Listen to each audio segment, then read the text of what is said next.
All right, welcome ceramics. Today we're going to talk about putting together our slabs.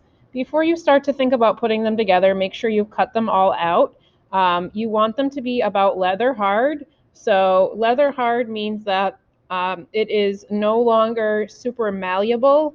I can still move it a little bit, but it's got a firmness to it and I can handle it without it getting warped. I can also feel that it's still damp to the touch. If it gets bone dry, you'll start to notice it turns white and it's no longer has any flexibility to it. And that's too dry. You'll need to rehydrate that. You'll notice I also labeled my sides. This says it has an S on it for side piece, an R for roof, so I can easily identify where things go. So I've laid all my pieces out and I am going to begin to cut them out.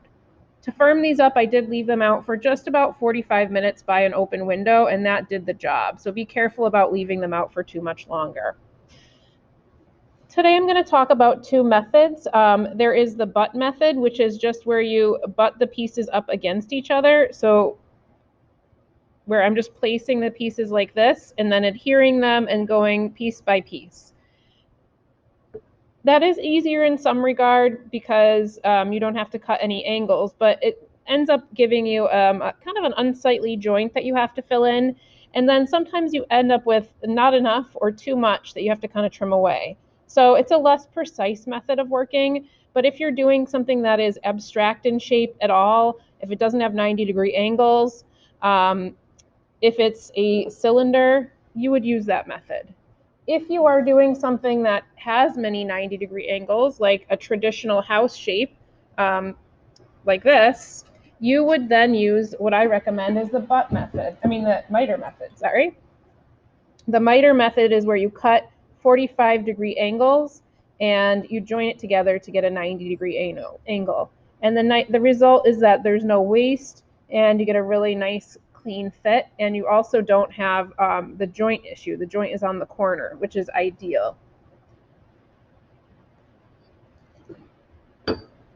So let's take a look at how this will work with the house. So to create a miter joint, you're going to bring your house, or whatever the biggest shape is. I'm going to start with the biggest shape first, and I'm going to cut here. I'm going to cut all of my sides. So I'm going to put my knife up, and then so up against the table to create a 90-degree angle, and then I'm going to curve it down until it's about halfway between that 90-degree angle and the table, which should be 45-degree angle. I'm using a butter knife. Your bamboo skewer is not going to work here. I recommend a butter knife or even a plastic knife. If you're in the classroom, you can use one of these fettling knives. So now I'm going to go around and cut all my sides.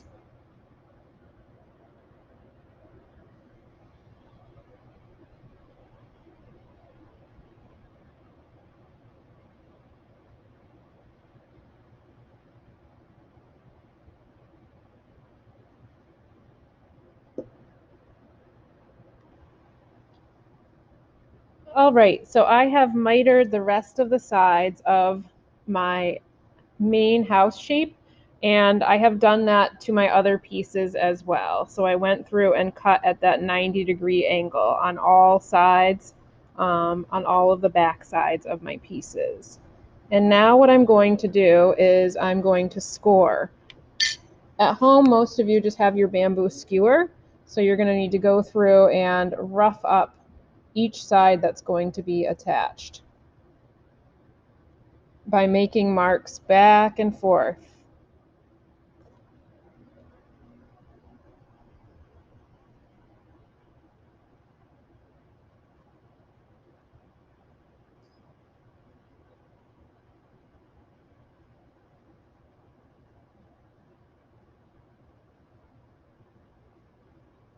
Another tool that you can use if you're in class is called a rib, a toothed rib. And I'm going to do that here because it's going to go a little bit faster for the sake of this video.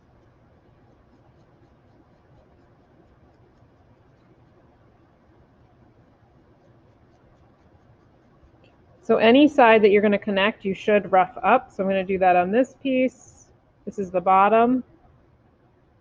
So I recommend that you start with your attach to your biggest piece first, and then attach the next biggest piece. So I'm starting with the bottom, and then I'll do the sides.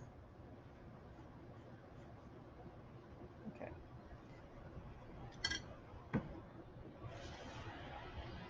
I'm going to prepare a board to put this on as well because it might stick to the table a little bit. So I recommend that you get your board ready.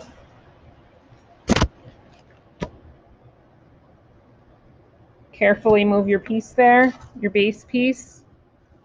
Even if this is the side, I'm still referring it to it as the base right now. And then I have scored each side, and I'm going to, as you can see, you get a really nice fit here. I'm going to hold this up so you can see it. So you see how those fit together really nicely, and you get that 90-degree angle. So the next thing I'm going to do is take a generous amount of slip, and you really want to load it up here because this joint is really important. It's what's holding the piece together. It's a little bit more fragile than some of our other projects. So I'm really loading the slip in here. It's okay if it kind of comes out the sides a little bit. And then I'm going to put this together. And this is what it looks like from the inside. If your angle is a little funky, it's okay as long as it's, still feeling like it's 90 degrees. All right, and now what I'm going to do is I'm going to fill this with a coil. So I'm going to take some wet clay,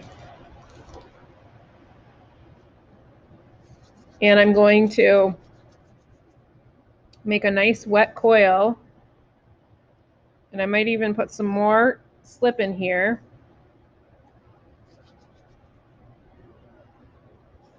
And I'm going to reinforce this joint.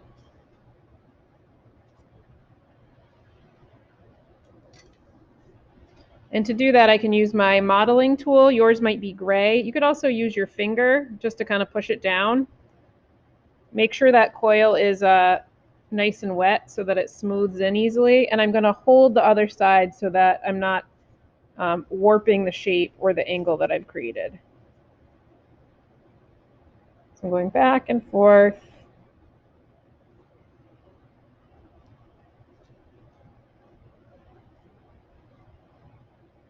You will do the same step if you're using the butt method. You just won't have that step where you're cutting into it. So there is my joint. Okay. And make sure you keep this stored well. You might want to drape it with a little wet paper towel and definitely bag it once or twice.